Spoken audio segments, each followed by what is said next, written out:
Hello and जय Hind student. आज हम लोग देखने जा रहे हैं स्टूडेंट आईसीएससी क्लास 10th का chapter Mahatma Gandhi and national movement.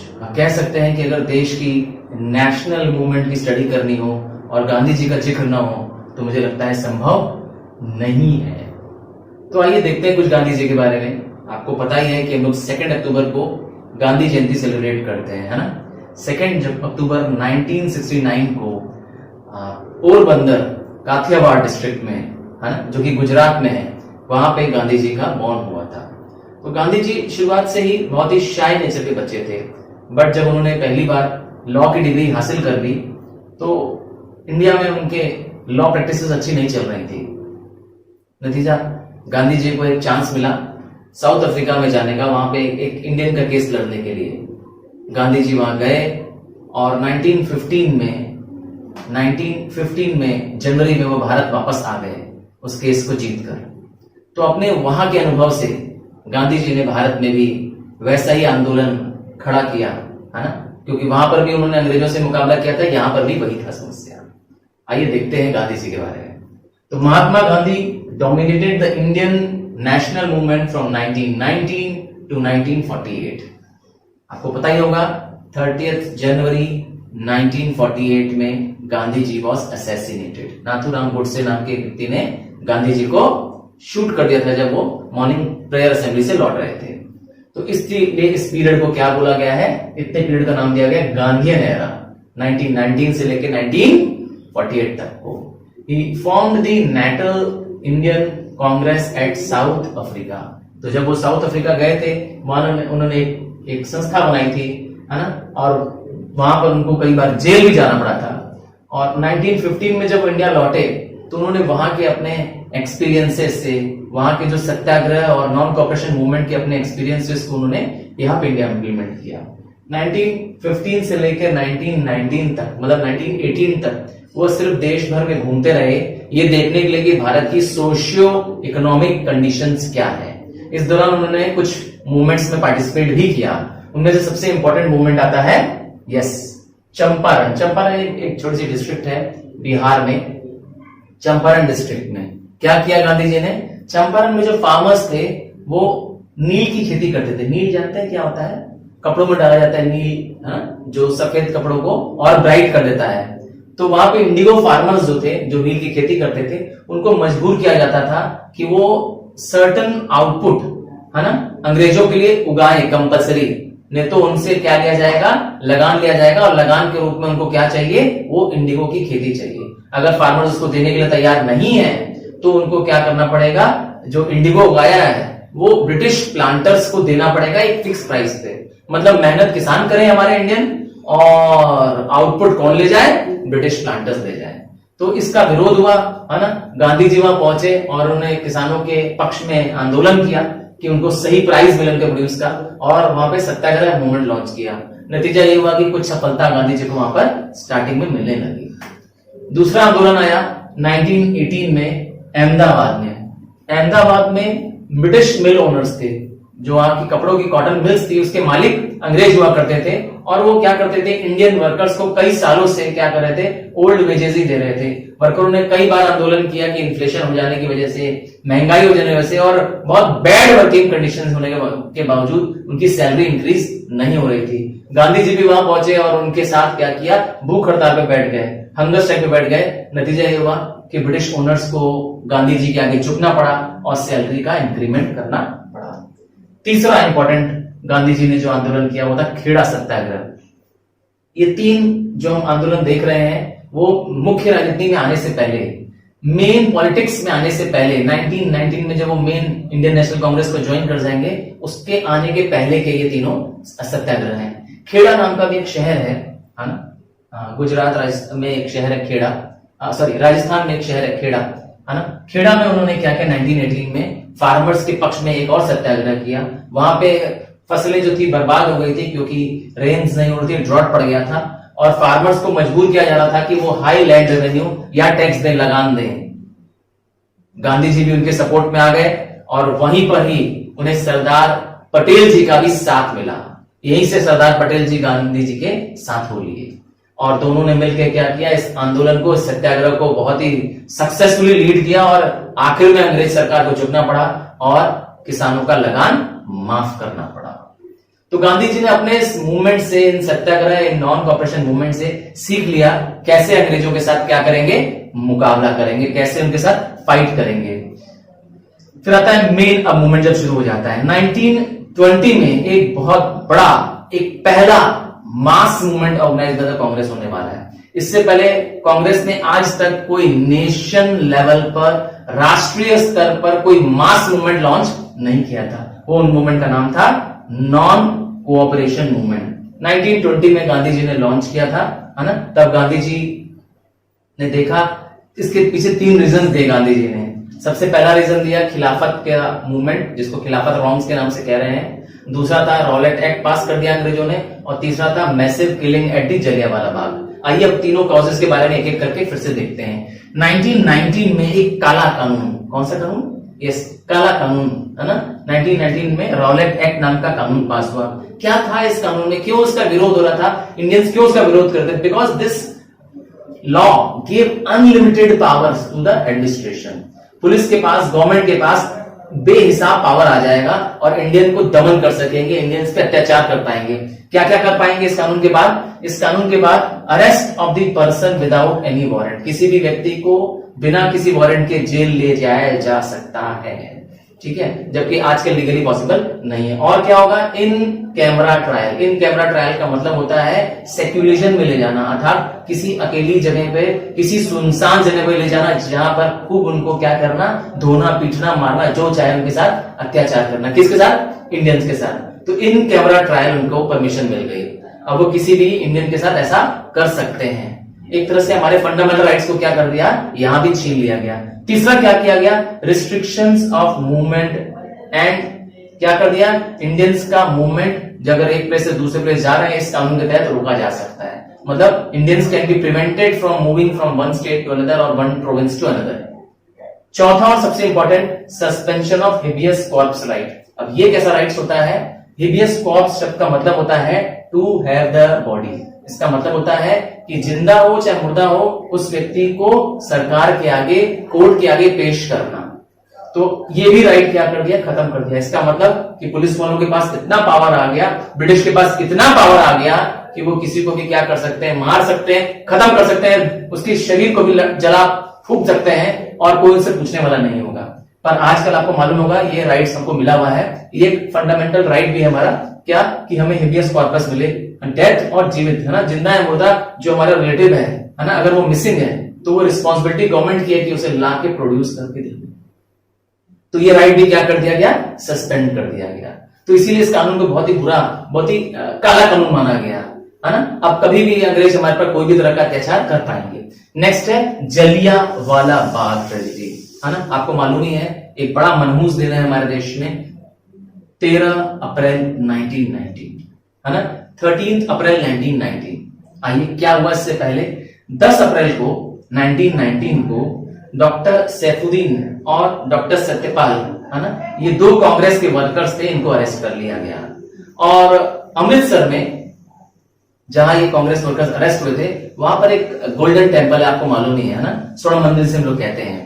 उसी से सटा हुआ एक कॉम्प्लेक्स है, एक छोटा सा बगीचा है, नाम है जलियांवाला बाग। उस बाग का एक बहुत ही छोटा सा, पतला सा, नैरो सा एंट्रेंस है। एक सिंगल ही रास्ता है अंदर जाने का, बाकी चारों तरफ से बाउंड्री वॉल खींची हुई है, ऊंची ऊंची दीवारें हैं। क्या हुआ? ये 2 कांग्रेस के लीडर्स अरेस्ट हो गए। 13 को बैसाखी भी थी और प्लस एक जनरल फेयर ऑर्गेनाइज किया गया था, है ना, जहां पे सारे कांग्रेस के वर्कर्स प्लस जनरल में मासेस, है ना, जिसमें औरतें, बच्चे सब शामिल थे इस जलियांवाला बाग में 13 अप्रैल 1919 को। और जनरल डायर आए। जनरल डायर एक ब्रिटिश जनरल है, मिलिट्री के जनरल हैं, और उन्होंने उस बाग के एंट्रेंस को, बहुत छोटा सा नैरो सा रास्ता जो है, उसको ब्लॉक कर दिया, अपने सैनिकों को बैठा दिया, ट्रूप्स को बैठा दिया, और बिना वार्निंग दिए क्या कर दिया? गोलियां चलाने का आदेश दे दिया।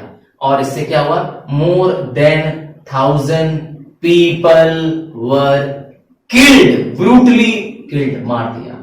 पूरा नेशन, पूरी दुनिया शॉक्ड हो गई। गांधी जी जो कि बिलीवर थे कि अंग्रेज सही जस्टिस करेंगे, अन्याय नहीं करेंगे, है ना। गांधी जी गॉट शॉक, उन्होंने जो गांधी जी को केसर हिंद टाइटल मिली थी, गांधी जी ने लौटा दी। इवन रविंद्रनाथ टैगोर जी, है ना, उनको नाइटहुड मिला हुआ था, अर्थात सर की उपाधि मिली थी। नाइटहुड अंग्रेजों में सबसे बड़ी उपाधि होती है। ब्रिटिशर सबसे बड़ा जो पद देते हैं, जो सम्मान देते हैं, उसको कहते हैं नाइटहुड या SIR, सर लगा देना।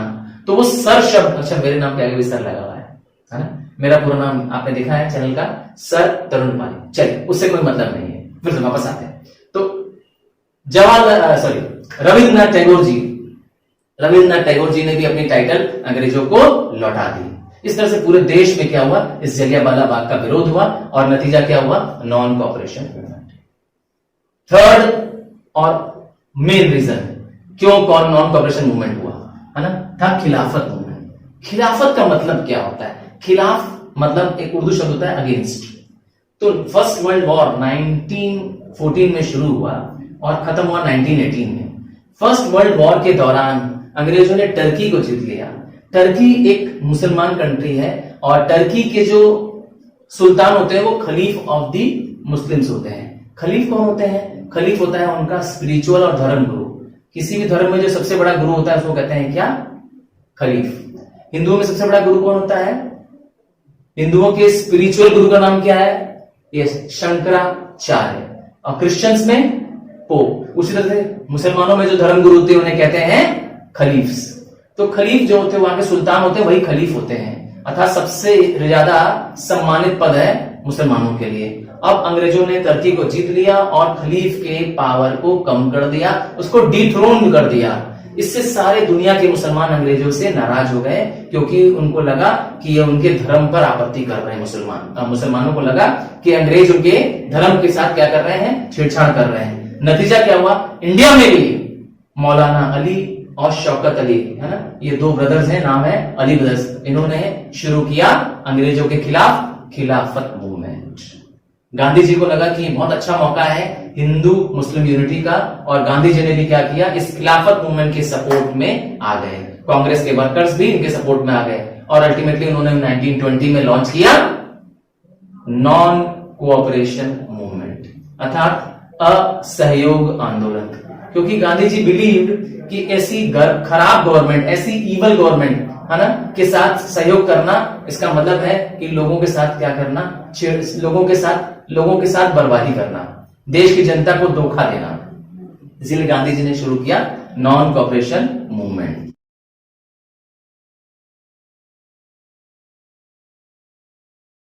नॉन कॉपरेशन मूवमेंट देखते हैं।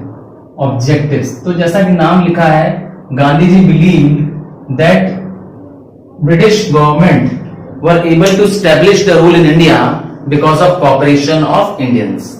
तो अगर इंडियंस ही कॉपरेशन छोड़ देंगे तो क्या हो जाएगा, ऑटोमेटिक ब्रिटिश रूल खत्म हो जाएगा। तो ऑब्जेक्टिव्स क्या था, चलिए देखते हैं। पहला ऑब्जेक्टिव था to set up self government within the British government. क्या चाहते थे कि ब्रिटिश गवर्नमेंट के अंदर में हमें खुद को रूल चलाने की अनुमति दे दी जाए।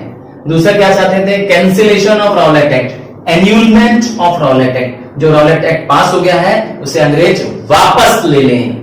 और क्या चाहते थे, गवर्नमेंट को सॉरी फ्री करना चाहते थे, है ना, रिग्रेट करना चाहते थे for the Jallianwala Bagh tragedy, अर्थात गवर्नमेंट माफी मांगे जो जलियांवाला बाग कांड हुआ उनके साथ। और क्या करना चाहते थे, थर्ड था टू रिग्रेट फॉर दी खिलाफत रॉन्ग्स, जो खिलाफत मूवमेंट के दौरान उनसे गलतियां हुई हैं उसका भी उनको अंग्रेजों को क्या होना चाहिए, पछतावा होना चाहिए। अब दो प्रोग्राम्स बनाए गए, दो पार्ट में प्रोग्राम्स बनाए गए इस नॉन कॉपरेशन मूवमेंट में, इस असहयोग आंदोलन में। पहला था बायकॉट मूवमेंट और दूसरा था स्वदेशी मूवमेंट। जैसा कि नाम लिखा है बॉयकॉट, बॉयकॉट का मतलब होता है त्याग देना।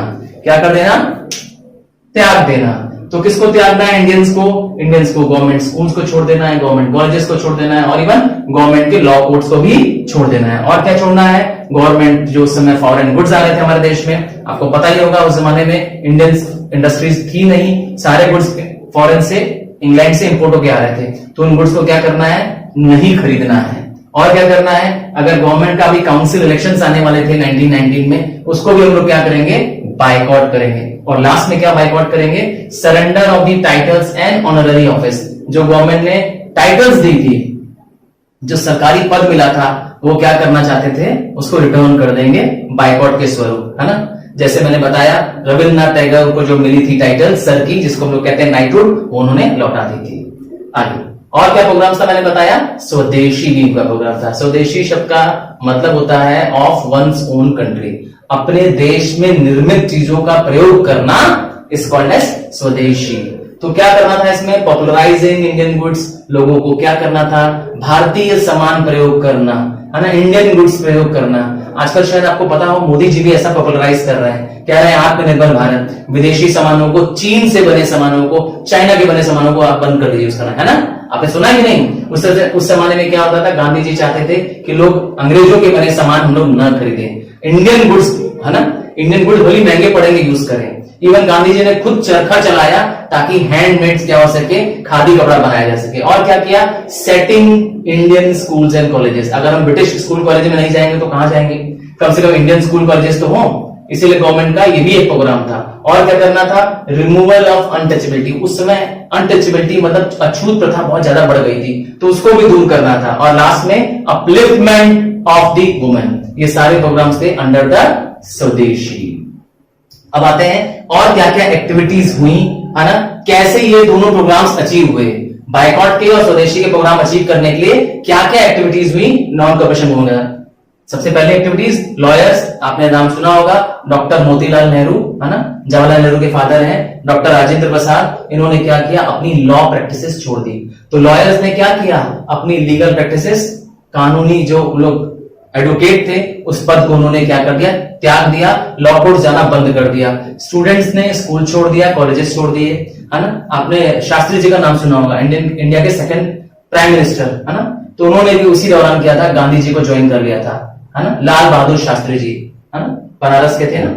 जामिया मिलिया इस्लामिया नाम की यूनिवर्सिटी, बिहार विद्यापीठ, काशी विद्यापीठ और इवन गुजरात विद्यापीठ, ये चारों यूनिवर्सिटीज स्टैब्लिश की गई इसी दौरान, है ना। क्योंकि अगर गवर्नमेंट के लॉ कॉलेजेस में, गवर्नमेंट के कॉलेजेस और स्कूल्स में नहीं जाएंगे तो इंडियन होने चाहिए, तो इंडिया ने नेशनल, हमारे देश के इंडियन द्वारा चालू किए गए स्कूल कॉलेजेस को खोला। और क्या किया, फॉरेन गुड्स को बर्न किया, लोगों ने होलिका जलाई, किसकी, विदेशी कपड़ों की होलिका जलाई। और इवन कुछ इंडियंस क्या करते थे, जहां फॉरेन गुड्स बिकते थे उन शॉप को पिकेट करते थे। पिकेट मतलब होता है वहां पर आने जाने वालों पर निगरानी रखना और ये पता लगाना कि कौन कौन इंडियंस वहां से खरीद रहे हैं, ताकि उनके साथ क्या किया जा सके, उनके साथ दोस्ती तोड़ दी जाए, उनके साथ संबंध विच्छेद कर दिया जाए। तो इस तरीके से एक्टिविटीज का पालन किया गया, इस नॉन कॉर्पोरेशन मूवमेंट को आगे बढ़ाया गया। अब गवर्नमेंट तो चुप बनने वाली है नहीं, क्या अगले चुप बैठ जाएंगे, है ना, हम उनके गुड्स जलाएंगे और अपने स्कूल कॉलेजेस खोल देंगे, लॉ कॉलेजेस विरोध करेंगे, कहीं तो कहीं उनके गुस्सा निकलेगा ना। तो क्या किया अंग्रेजों ने, क्या रिप्रेशंस, क्या दमनकारी, क्या हम पर अत्याचार किया उन्होंने। पहला क्या किया, all important leaders were arrested, सारे बड़े लीडर्स को उन्होंने चुन चुन करके जेल में बंद कर दिया। Processions and meetings were ban, किसी तरह की जुलूस निकालना, किसी तरह का मीटिंग करना बंद। और Khilafat and Congress were declared illegal. Gandhi ji की पार्टी, कांग्रेस पार्टी और खिलाफत पार्टी जो शौकत अली और मौलाना अली ने, है ना, जो अली ब्रदर्स ने शुरू किया था, इन दोनों को क्या कर दिया, इलीगल घोषित कर दिया।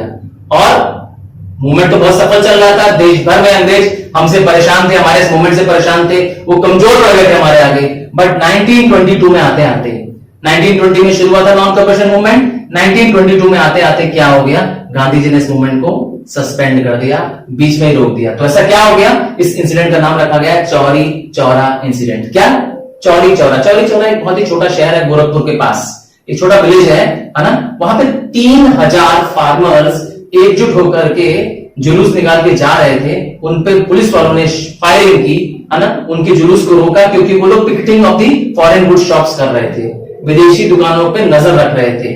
अब इन फार्मर्स ने क्या किया, पूरे पुलिस स्टेशन पे हमला कर दिया, अटैक कर दिया और 22 पुलिसमैन को जिंदा जला दिया।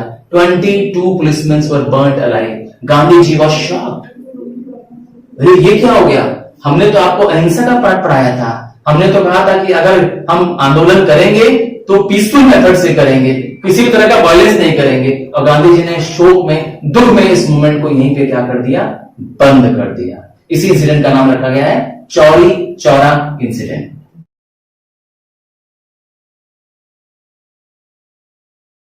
आइए अब देखते हैं impacts of non cooperation movement. तो non cooperation movement which was launched in 1920, है ना, क्या इसका इंपैक्ट हुआ? 1922 में गांधी जी ने इसको सस्पेंड तो कर दिया, बट यस, ये मूवमेंट उसके बावजूद भी देश के लिए एक हिस्टोरिक मूवमेंट साबित हुआ। कैसे, आइए देखते हैं। The national movement became a mass movement। अभी तक कोई भी real mass movement, national movement नहीं था। पहला ये क्या था? ऑल पीपल मूवमेंट था। इसमें आम जन ने पार्टिसिपेट किया, स्टूडेंट्स, टीचर्स, हाउसवाइफ्स, है ना, तो हर व्यक्ति, वर्कर्स, लेबर्स, फार्मर्स, सबने इसमें पार्टिसिपेट किया। Second, it gave confidence among the Indians. Yes, अभी तक हम सिर्फ क्या कर रहे थे? दबे हुए थे, कुचले हुए थे। ये पहला मूवमेंट था जब सब एक साथ आए, तो हमारा कॉन्फिडेंस भी अब बढ़ गया। पीपल को अब जेल से जाने से डर खत्म हो गया, अंग्रेजों का डर उनमें से निकल गया। और क्या हुआ? कांग्रेस अब एक रेवोल्यूशनरी पार्टी बन गई, एक ऐसी पार्टी बन गई जो एक्शन लेना जानती है, जो सिर्फ पेटिशन, प्रेयर और प्लीडिंग्स करना नहीं जानती है। अब वो सिर्फ क्या करना चाहती है? अब वो एक्शन कहती नहीं है, करके दिखाना चाहती है। Next, it fostered Hindu Muslim unity. इसी मूवमेंट के दौरान, नॉन कॉपरेशन मूवमेंट के दौरान, गांधी जी ने खिलाफत मूवमेंट का भी साथ दिया। नतीजा, मुसलमानों ने भी और हिंदुओं ने भी मिलकर के इस मूवमेंट में क्या किया? जोर शोर से पार्टिसिपेट किया। So it resulted in unity between both the community. और क्या फायदा हुआ? बहुत सारे सोशल रिफॉर्म्स हुए। क्या रिफॉर्म्स हुए? जैसे अनटचेबिलिटी को दूर किया गया, वुमेन्स को पावर दिया गया, एम्पावर्ड किया गया, है ना, और समाज में बुराइयों को क्या किया गया? इस मूवमेंट में हटाया गया। It lead to spread of the nationalism in every part of the country। Bharat के हर हिस्से में, हर गांव में, जहां पे भी लोग कांग्रेस के साथ जुड़ सकते थे, कांग्रेस वर्किंग कमिटीज को बनाया गया वहां पर, और लोगों को कहा गया कि आप छोटा सा पार्ट देकर, सिर्फ 4 ना देकर के इसके मेंबर बन जाइए। तो इस तरह से लोगों को क्या किया गया? नेशनलिज्म से जोड़ा गया, देश प्रेम से जोड़ा गया। Last, popularising Swaraj. यस, लोगों में देश प्रेम की भावना, स्वराज की भावना, अर्थात यह अपना देश है ना, हमें इस अपने देश के लिए क्या करना है? अब आंदोलन करना है, ऐसी फीलिंग को बढ़ावा दिया गया। और क्या फैक्टर्स थे? देखें, अब पहला तो मैंने बता दिया, नॉन कॉपरेशन मूवमेंट देश का पहला एक मास मूवमेंट था, हिस्टोरिकल मूवमेंट था हमारे देश का। अब एक सेकेंड मूवमेंट आने जा रहा है। सेकेंड मूवमेंट है, वो है सिविल डिसोबीडियंस मूवमेंट। ये मूवमेंट लॉन्च होगा 1930 में, है ना। तो क्या रीजंस थे कि सिविल डिसोबीडियंस मूवमेंट और इसमें 10 साल का गैप हो गया, है ना? आइए देखिए क्या फैक्टर्स थे जिसको आखिर गांधी जी को ये मूवमेंट लॉन्च करना पड़ा। तो सबसे पहला है साइमन कमीशन। 1927 में साइमन कमीशन भारत में आया। साइमन कमीशन है क्या? साइमन कमीशन एक 7 मेंबर ब्रिटिश पार्लियामेंट मेंबर्स की कमेटी है। ये एक स्टैट्यूटरी कमेटी है जो ब्रिटिश गवर्नमेंट ने भारत में भेजी। क्यों भेजी? To investigate the need of further constitutional reforms. अर्थात ये पता करने के लिए इस कमेटी को भेजा गया कि भारत में क्या कोई और चुनावी या कानूनन फेरबदल की जरूरत है क्या। तो इसके लिए इस कमेटी को भेजा गया और सातों के सातों मेंबर्स कौन थे? ब्रिटिशर्स थे, है ना, जिनके चेयरपर्सन थे, इस कमेटी के चेयरपर्सन थे सर जॉन साइमन। इसीलिए इसका नाम रखा गया था साइमन कमीशन। और फिर कहते हैं हमारे देश का कोई भी व्यक्ति, किसी भी व्यक्ति को इसका कमेटी का मेंबर नहीं बनाया गया और इसको क्या करना है? हमारे देश के बारे में ही रिकमेंडेशन देना है गवर्नमेंट को। तो नतीजा क्या है? हम सपोर्ट करेंगे क्या? इंडियंस का सपोर्ट करेंगे? नहीं करेंगे। और हुआ भी यही। हमने जहां जहां साइमन कमीशन आया वहां वहां इसका विरोध किया। कांग्रेस ने, मुस्लिम लीग ने, हिंदू महासभा ने, सबने मिलकर इसका विरोध किया। जहां जहां इसके साइमन कमीशन के लोग गए उनको काले झंडे दिखाए गए, लिखा गया उस झंडे में साइमन गो बैक, है ना। और इवन लाहौर में लाला लाजपत राय जी ने जब एक आंदोलन को पार्टिसिपेट किया साइमन गो बैक का, है ना, साइमन के विरोध में जब पार्टिसिपेशन किया, वहां पे उनको बहुत ज्यादा लाठियों से पीटा गया, बहुत ज्यादा लाठियों से मारा गया, जहां पर वो घायल हो गए और अस्पताल में भर्ती हो गए। और मरने से पहले उन्होंने एक स्टेटमेंट दिया, every lathi blow on my body will prove to be nail in the coffin in the British empire of India. मेरे शरीर पर पड़ी हर एक लाठी ब्रिटिश सरकार के ताबूत की कील बनेगी। और यही हुआ ही बहुत जल्दी ही। उसके बाद 1927 की घटना है ये। 1947 में तो देश आजाद हो ही गया था। तो क्या क्या रिकमेंडेशन दिया साइमन कमीशन ने, है ना। जब वो गए तो उन्होंने क्या क्या गवर्नमेंट को सलाह दी पहला दिया कि डायरची को खत्म कर दिया जाए। डायरची मतलब होता है गवर्नमेंट दो लेवल पे काम कर रही थी, पहले थी सेंट्रल गवर्नमेंट, दूसरी थी प्रोविंशियल गवर्नमेंट। तो कहा गया कि नहीं, अब क्या किया जाएगा, एक गवर्नमेंट होगी सिर्फ, ठीक है। डायरची को खत्म कर देंगे और कंप्लीट फ्रीडम देंगे किसको, प्रोविंसेस को। उस समय जो प्रोविंसेस थे उनको पावर दिया जाएगा कि वो अपना रूल्स खुद बना सकें। और क्या इसके रिकमेंडेशन थे, प्रोविंशियल लेजिस्लेटिव काउंसिल्स को कहा गया कि एक्सपेंड किया जाएगा, इसमें ज्यादा नंबर ऑफ मेंबर्स को क्या किया जाएगा, अपॉइंट किया जाएगा, इलेक्शन किया जाएगा उनका। और क्या किया, जो देश के गवर्नर जनरल थे उनको पावर दे दिया गया इस रिकमेंडेशन द्वारा कि वो अपने कैबिनेट को खुद अपॉइंट करे। इवन हाई कोर्ट्स को पावर दे दिया गया कि वो इस प्रोविंसेस के अंडर स्टैब्लिश होकर के हाईएस्ट बॉडी ऑफ लॉ बन सकती हैं। अब आता है डिक्लेरेशन ऑफ पूर्ण स्वराज। 1929 में एक बहुत बड़ी ऐतिहासिक घटना हो गई, और वो क्या था घटना, पूर्ण स्वराज। अभी तक हम क्या मांग रहे थे, सिर्फ स्वराज मांग रहे थे। क्या मांग रहे थे, स्वराज। पूर्ण स्वराज मतलब होता है कंप्लीट इंडिपेंडेंस। तो 1929 में Jawaharlal Nehru was the president of the Congress, और लाहौर में सेशन चल रहा था कांग्रेस का। तो पहली बार उन्होंने एक रेजोल्यूशन पास कराया कांग्रेस की पार्टी में कि अब हमें स्वराज नहीं चाहिए, पूर्ण स्वराज चाहिए। क्या चाहिए, a resolution demanding complete independence. अब स्वराज नहीं चाहिए सिर्फ, अब ब्रिटिश रूल के अंडर में काम नहीं करेंगे, पूरी तरीके से देश की आजादी चाहिए। और जानते हैं 1929 के बाद से 1930 से 26 जनवरी से हम लोग ने इंडिपेंडेंस डे मनाना शुरू कर दिया। कब, 26 जनवरी को। 26 जनवरी को हम लोग इंडिपेंडेंस डे हर साल मनाते रहे 1947 तक आते आते। पर हम लोग आजाद कब हुए थे, कब आजाद हुआ इंडिया, 15 अगस्त को। शाबाश, 15 अगस्त को हमारा इंडिपेंडेंस डे हुआ, है ना। तो ये 26 जनवरी को हम लोग ने भूला नहीं, हम लोग इस 26 जनवरी को भूले नहीं। इसी 26 जनवरी को क्या कर दिया गया, रिपब्लिक डे बना दिया गया। हमारा जो कॉन्स्टिट्यूशन था उसको 26 जनवरी को इंप्लीमेंट किया गया पूरे देश में। हमारा देश एक रिपब्लिक देश बन गया, इसीलिए 26 जनवरी बाद में रिपब्लिक डे बन गया। आइए अब देखते हैं नेक्स्ट सबसे बड़ा मूवमेंट, है ना, आफ्टर नॉन कॉपरेशन मूवमेंट, वो है सिविल डिसोबीडियंस मूवमेंट। सिविल शब्द का मतलब होता है सिविल लॉज को तोड़ने वाला मूवमेंट। एक ऐसा आंदोलन जो कहता है कि सिविल कानूनों को तोड़ो, क्रिमिनल लॉ मत तोड़ो। किसी का मर्डर, अपराध करने वाले कानून को कहते हैं क्रिमिनल कानून। पर कौन सा कानून तोड़ना है, सिविल कानून। जैसे टैक्स न देना, ठीक है ना, किसी को सजा ना देना, किसी को मारपीट ना करना, बस सरकार का टैक्स ना देना, वो एक सिविल लॉ है।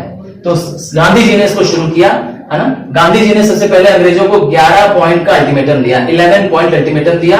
क्या गवर्नमेंट को, कि बहुत सारे बदलाव किए, जैसे टैक्स माफ कर दिया जाए, सॉइल टैक्स कम किया जाए, किसानों को सस्ता उधार दिया जाए, सस्ता क्रेडिट दिया जाए, आर्मी पे खर्चा कम किया जाए। और जानते हैं अंग्रेज मानेंगे नहीं, मानेंगे अंग्रेज गांधी जी की बात, नहीं मानेंगे। अब गांधी जी की बात, गांधी जी का अल्टीमेटम अंग्रेजों ने रिजेक्ट कर दिया।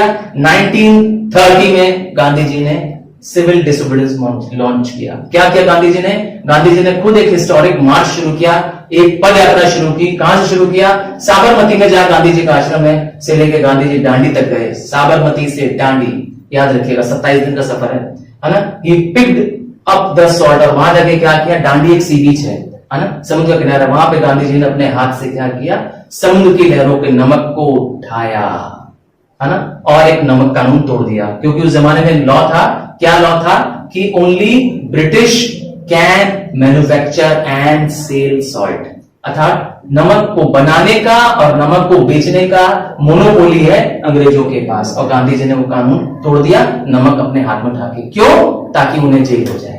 और यह संदेश था पूरे देशवासियों के लिए कि आप जो जहां पर हैं वहां पर आप सिविल लॉज तोड़िए। फार्मर्स को कहा गया कि आप टैक्स देना बंद कर दीजिए, लगान मत दीजिए। अगेन स्कूल टीचर्स, लॉयर्स को कहा गया कि लॉ कोर्ट को क्या करिए, आप छोड़ दीजिए। स्टूडेंट्स ने स्कूल कॉलेजेस को छोड़ दिया, है ना। तो जो जहां था उन्होंने अपने सिविल कानूनों को तोड़ना शुरू कर दिया। चौकीदारी टैक्स नहीं देंगे। तो this way civil disobedience movement again became the second biggest mass movement of India.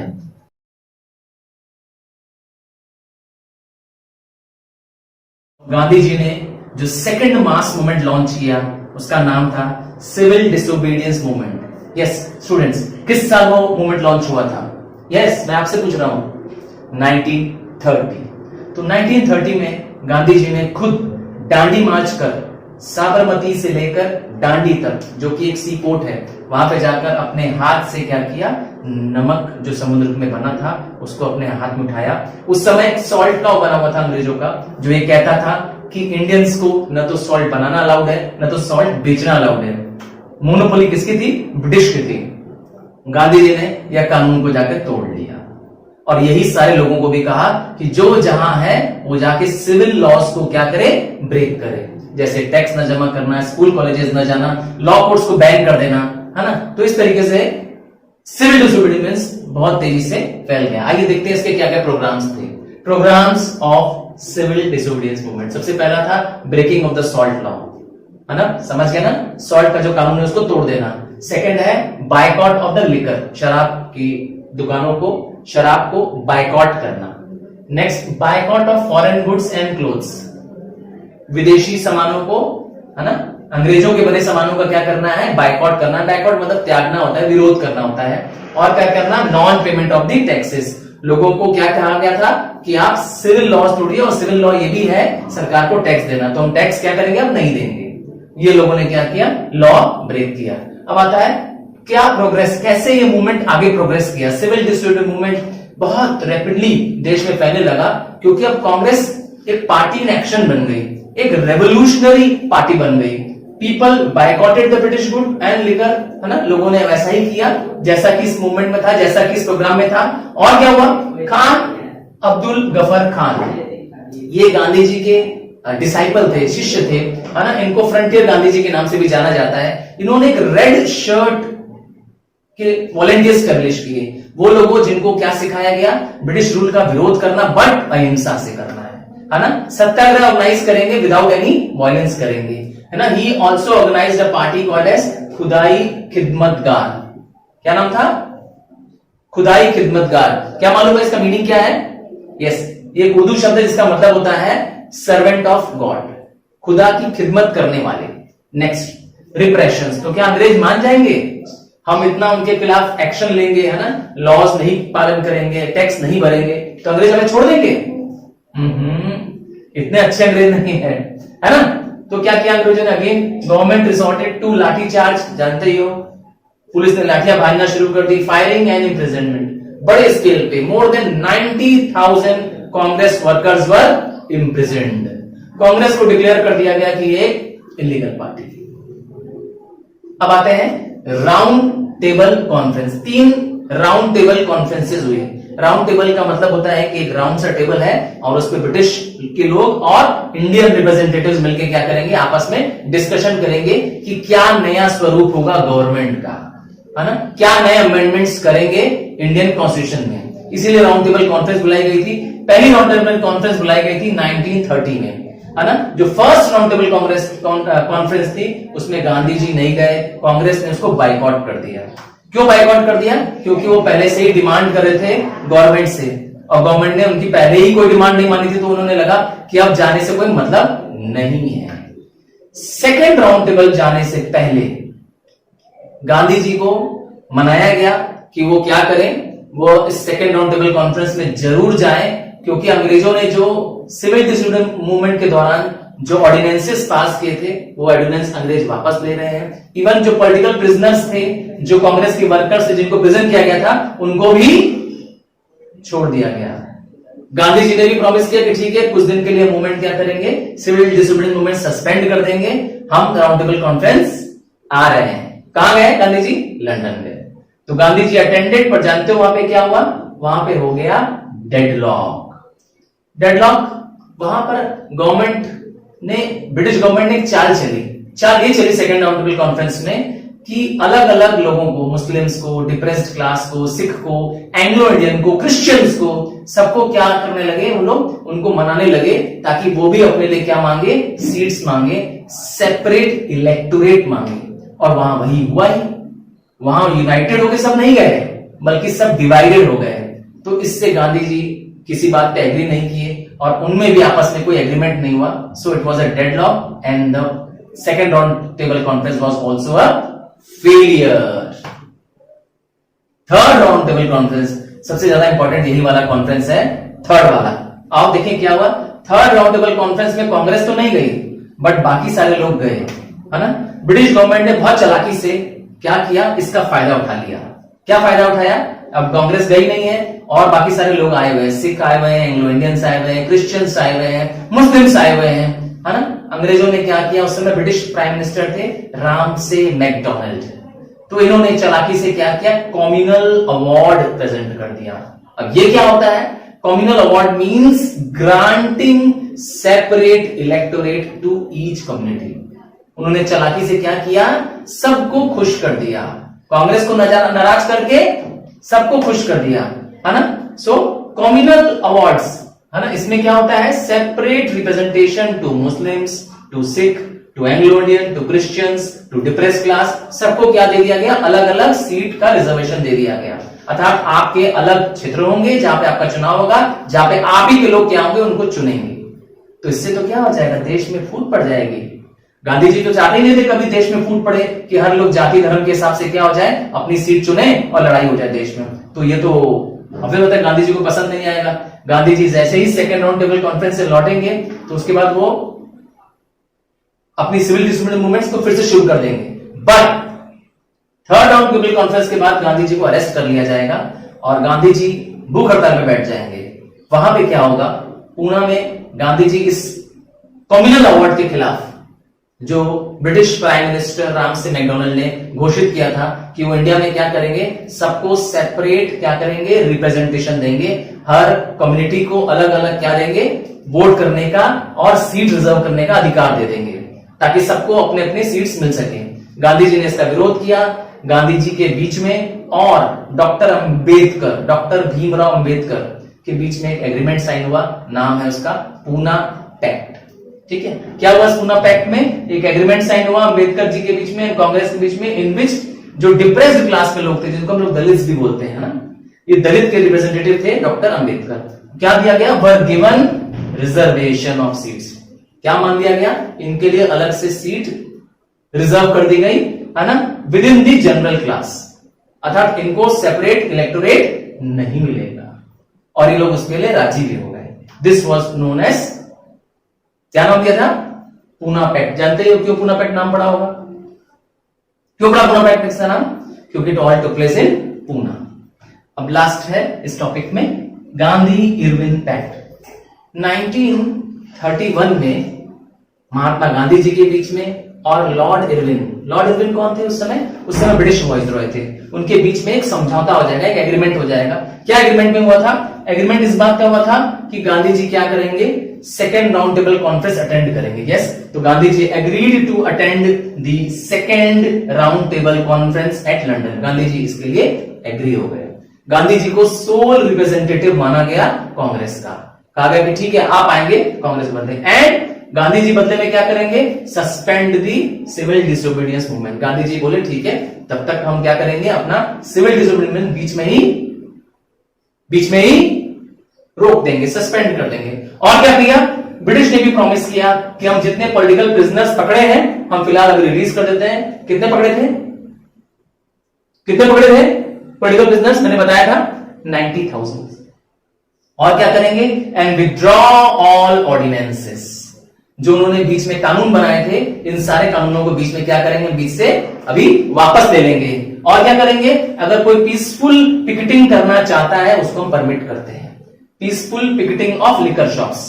तो इस तरीके से दोनों के बीच में क्या हो गया, एग्रीमेंट हो गया और गांधी जी गए भी। मैंने बताया था सेकेंड राउंड टेबल कॉन्फ्रेंस में गांधी जी गए भी थी, अटेंड भी किए थे second round table conference London में, बट क्या हुआ था वहां पर, डेडलॉक हो गया था, माइनॉरिटीज के इश्यूज पे वहां पर डेडलॉक हो गया था।